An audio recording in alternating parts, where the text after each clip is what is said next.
Hello, it's me again. I've got a 7-ply kamelpro deck here that my friend and fingerboard extraordinaire Ramon Angelow reshaped and refinished for me.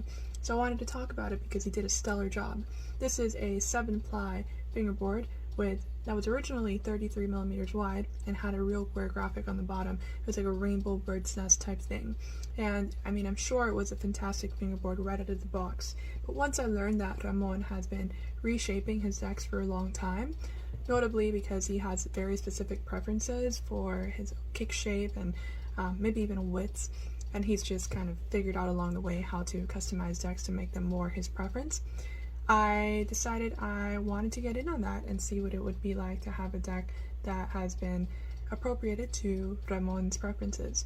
He's a really great fingerboarder and a nice friend, so I figured it would be nice to support him. So this deck was sanded down to a 31.5mm for its original 33mm width, and upon sanding it down and shaping it, he realized that the real wear graphic was coming off, since real wears are quite delicate in nature.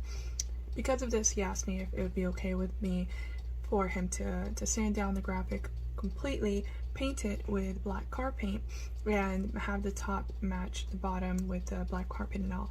And I've never really heard about black car paint for a fingerboard deck, but I figured, why not? Let's try it. He's tried it before on his personal decks and it wears really nicely, doesn't affect the pop negatively, and ultimately ends up in a really, really sleek result. So I am super happy with the way it came out. Ramon did a wonderful job at sanding down the edges, rounding everything, making everything super uniform, and basically look perfect as it can be from someone who's doing this by hand. Notably someone who doesn't own a fingerboard company or does this all the time. So I'm very, very impressed.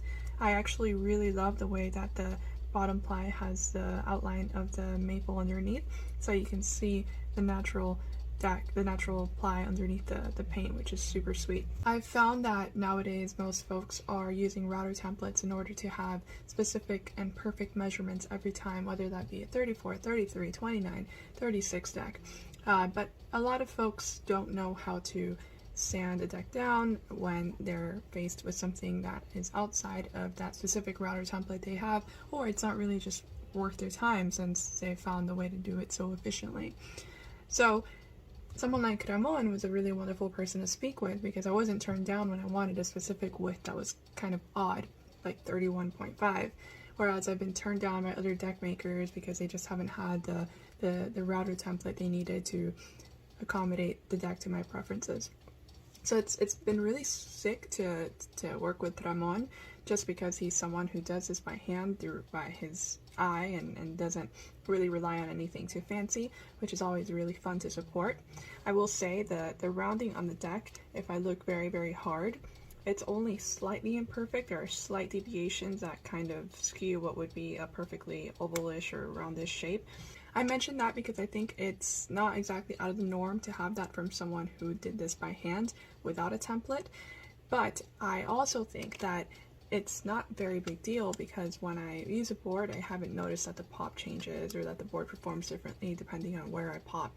So the differences are really only there to the naked eye if I look for them, and they do not affect the performance whatsoever, and they are not at all glaring errors. I just really had to look closely to make sure that the review or the impression that I'm giving in this video was accurate.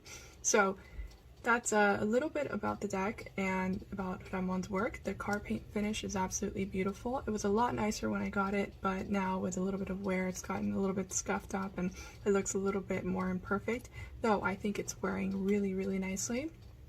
The green plies look super, super neat against the black top and bottom ply, and really I'm just super impressed with his work, and I would be happy to send him a deck to refinish in the future.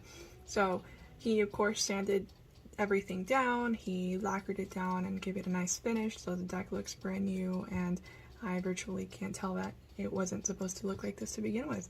So I'm very happy with it, and I thank Ramon very much. If you have any decks that you have outgrown because your preferences for width have changed over time. For instance, I used to enjoy 34s and 33s, but now I'm interested in 31s a lot more. If you have any decks like that you just don't use anymore, it'd be a great idea to send those over to Ramon for him to work on. And of course you could try just one in case you're not positive that you would like the result, but I think this is a super cool thing to have, and I'm happy with it. This is the reshaped kamelpro, by the way, and it is really, really good. I would definitely recommend it. Of course, FL decks are my favorite, but I think this is a really solid deck, and the shape is right up my alley. So, thank you, Ramon, for the wonderful work. It's so cool to have a board that has been customized by you for your own preferences, and realize that it works so damn well. So there must be a secret to how good you are. So I appreciate it, and I hope you all take care.